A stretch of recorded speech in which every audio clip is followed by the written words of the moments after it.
주님의 평안으로 인사드립니다. 오늘도 하나님의 말씀을 연구를 해보려고 하는데요. 오늘부터는 다니엘서를 연구를 해보려고 하는데,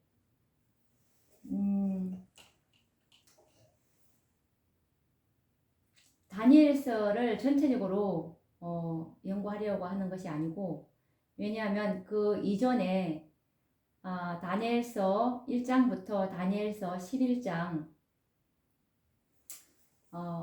이 40절까지는 우리 이 재림 선구자들이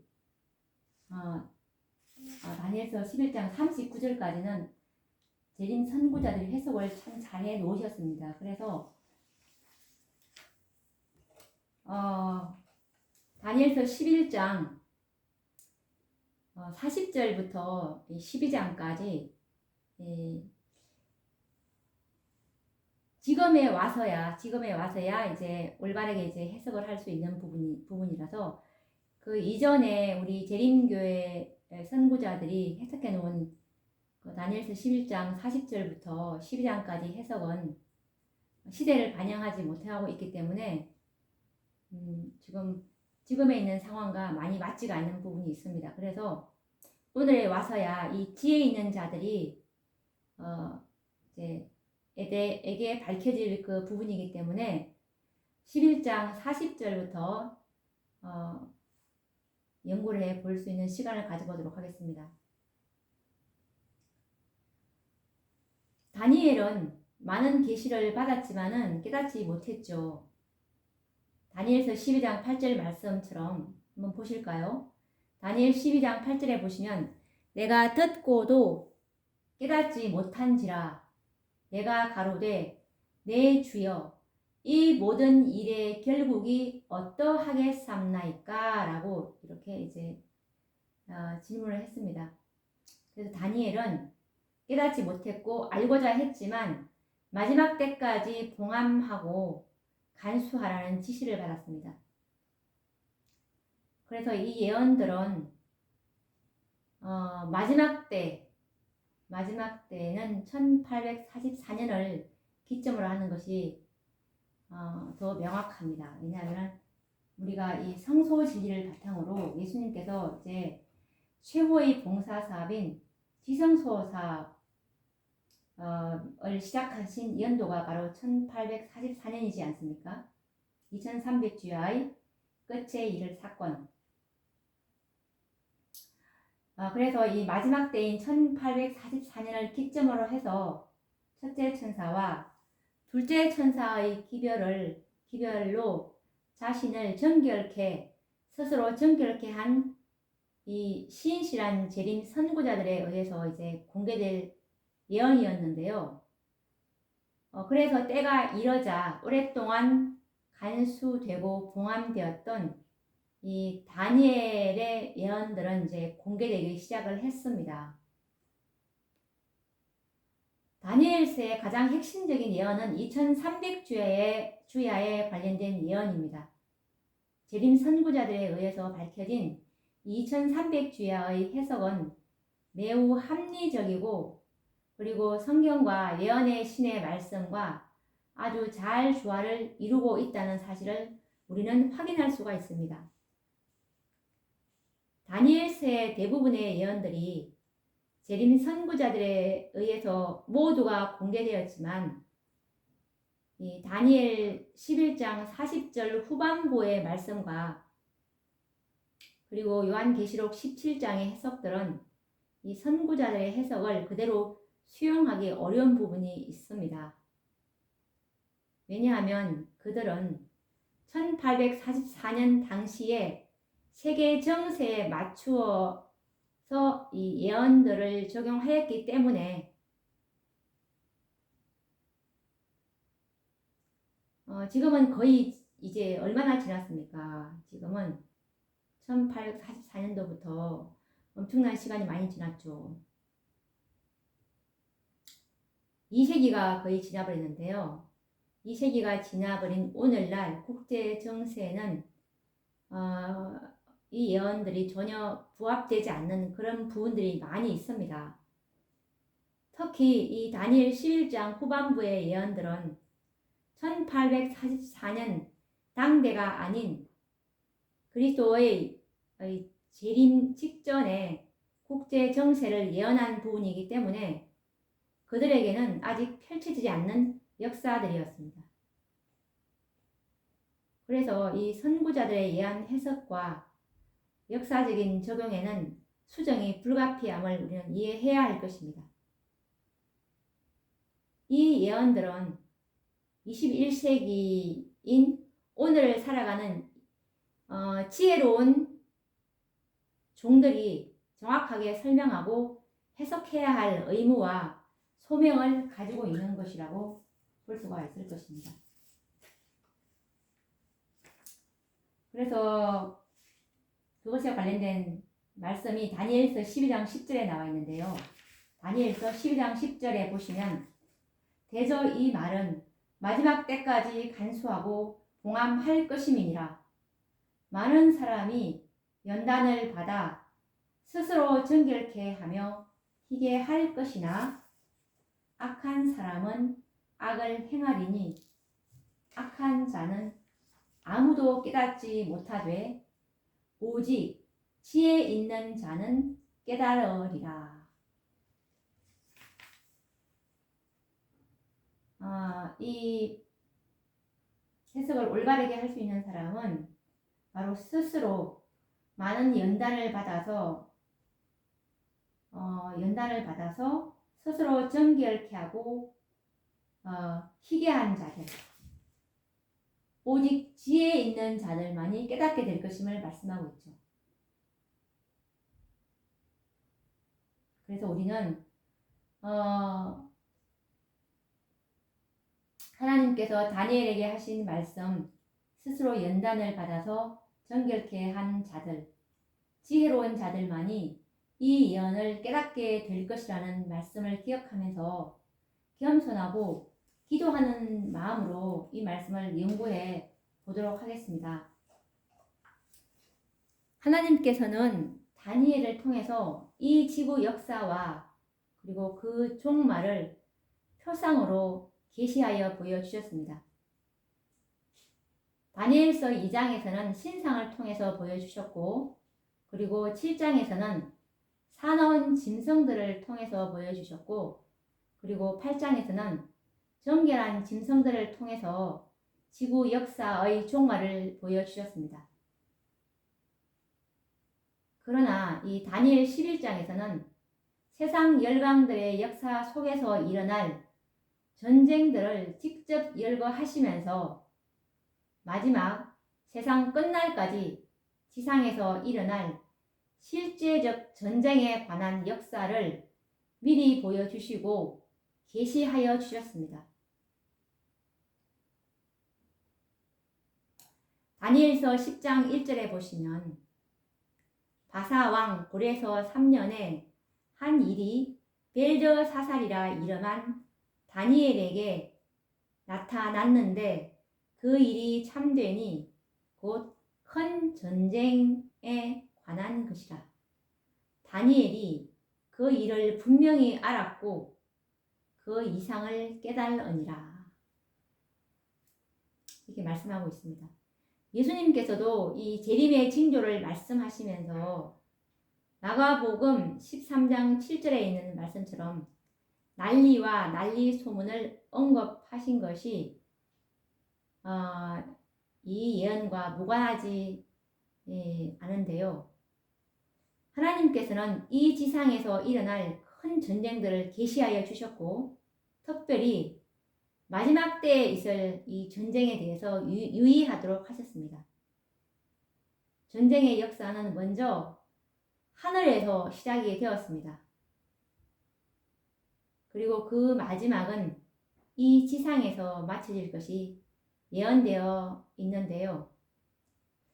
그런데 중요한 일은 이 지상에 살고 있는 모든 사람들은 바로 이 전쟁에 참여하게 될 것이라는 것입니다.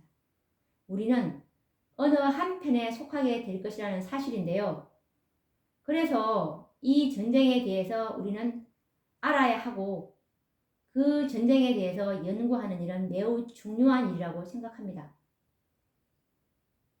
그렇다면 이 다니엘서 11장 40절에서 45절에 나오는 남방왕과 북방왕의 전쟁에 대해서 우리는 심층 깊은 연구가 필요하다고 믿습니다.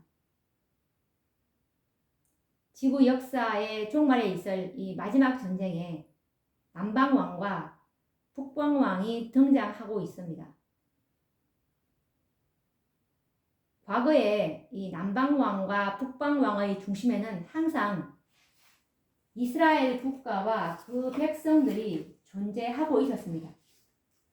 그러나 이 세상 종말에 있을 남방왕과 이 북방왕의 중심에는 육신적인 이스라엘 나라가 아닌 영적 이스라엘, 곧 하나님의 피로 사신 교회죠. 교회와 그분의 백성들, 성도들이 그 중심에 있음을 염두에 두고서 우리는 전쟁의 역사를 연구해야 합니다.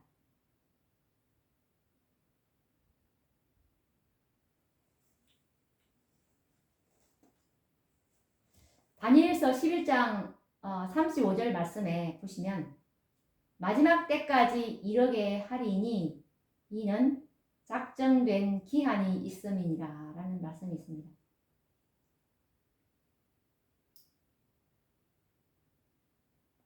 이 마지막 때의 전쟁, 이 전쟁을 이해하고 설명하기 위해서는 다니엘 11장 40에서 45절 말씀인데요. 이 마지막 때의 전쟁이 설명하기 위해서는 불과 그 전에 있는 다니엘서 11장 35절에서 39절에 성취된 예언에서부터 시작하는 것이 이 다니엘서 11장 40에서 45절을 이해하는 데 많은 도움이 되려고 믿습니다. 그래서 다니엘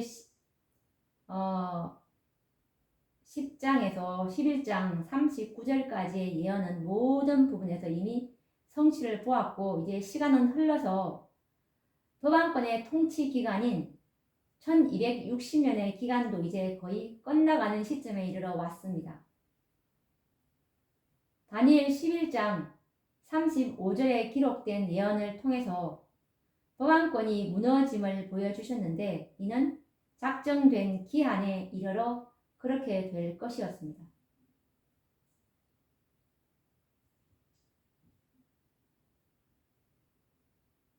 다니엘서 7장 25절 말씀을 보시면 그가 장차 말로 지극히 높으신 자를 대적하며 또 지극히 높으신 자의 성도를 괴롭게 할 것이며 그가 또 때와 법을 변개코자 할 것이며 성도는 그의 손에 붙임 바 되어 한 때와 두 때와 반 때를 지내리라 라는 예언의 성취를 말씀하고 계시는데 반드시 작정된 기한이 이럴 때에 성취될 것이라는 말입니다.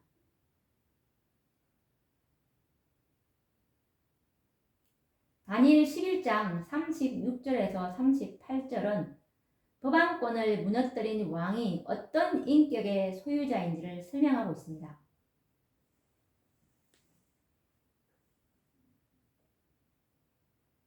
다니엘서 11장 36절에서 37절 말씀을 보시면 이 왕이 자기 뜻대로 행하며 스스로 높여 모든 신보다 크다 하며 비상한 말로 신들의 신을 대적하며 형통하기를 분노하심이 쉴 때까지 하리니 이는 그 작정된 일이 반드시 이룰 것임이니라.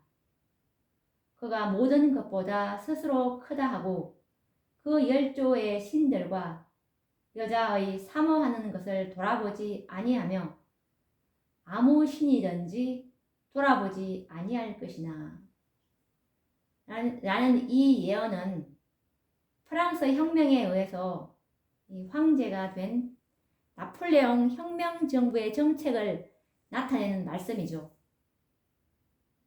이것은 법왕권에게 부여된 기간이 1260년을 하나님께서 작정을 하셨는데 1260년이 이럴 때에 이 왕을 통해서 하나님께서는 작정된 일을 반드시 이룰 것이라는 예언입니다.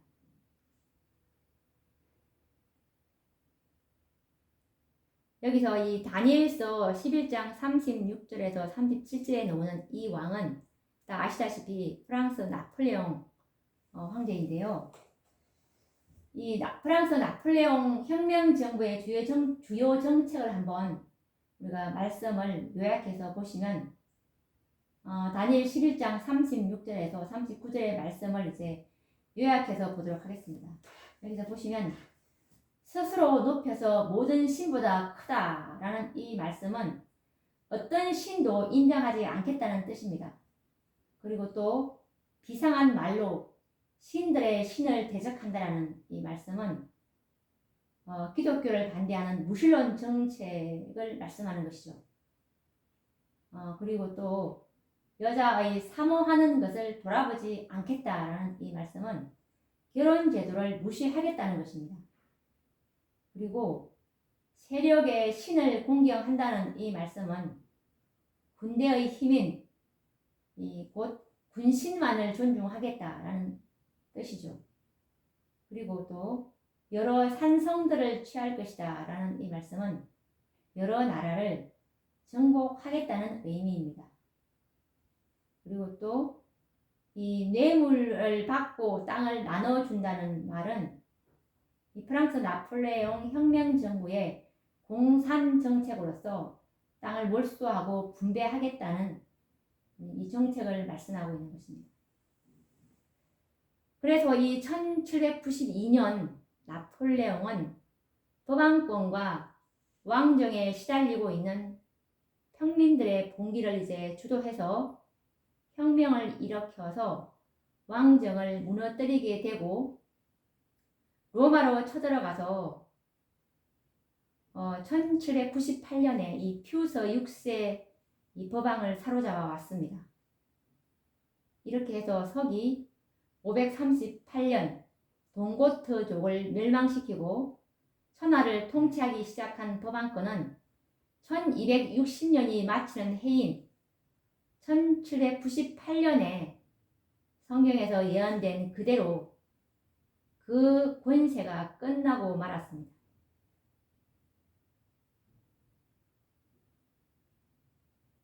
작정된 기한이 이제 이루어졌다는 뜻이죠.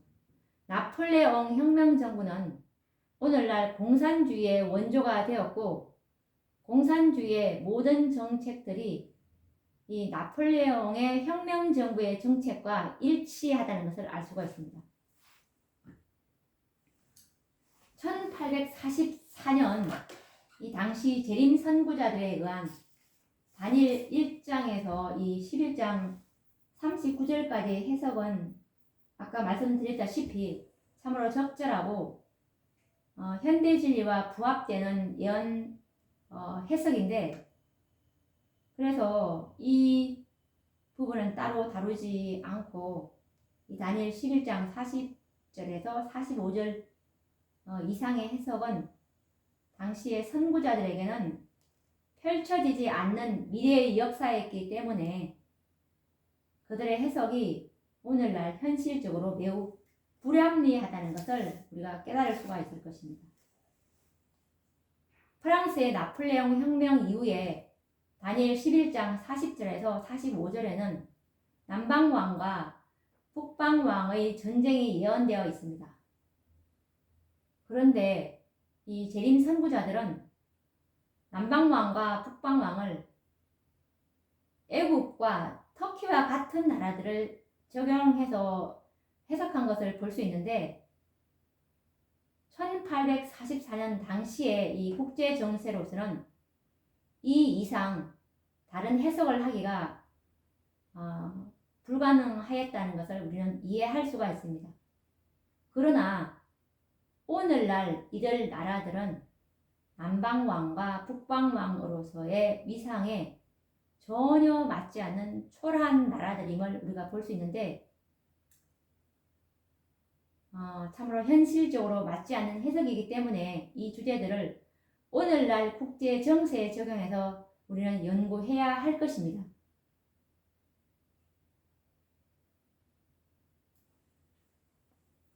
그래서 우리는 올바른 해석과 예언의 적용을 위해서 먼저 이 성경 본문의 말씀을 자세히 그리고 여러 번 읽을 것을 이제 권장하는 바인데요.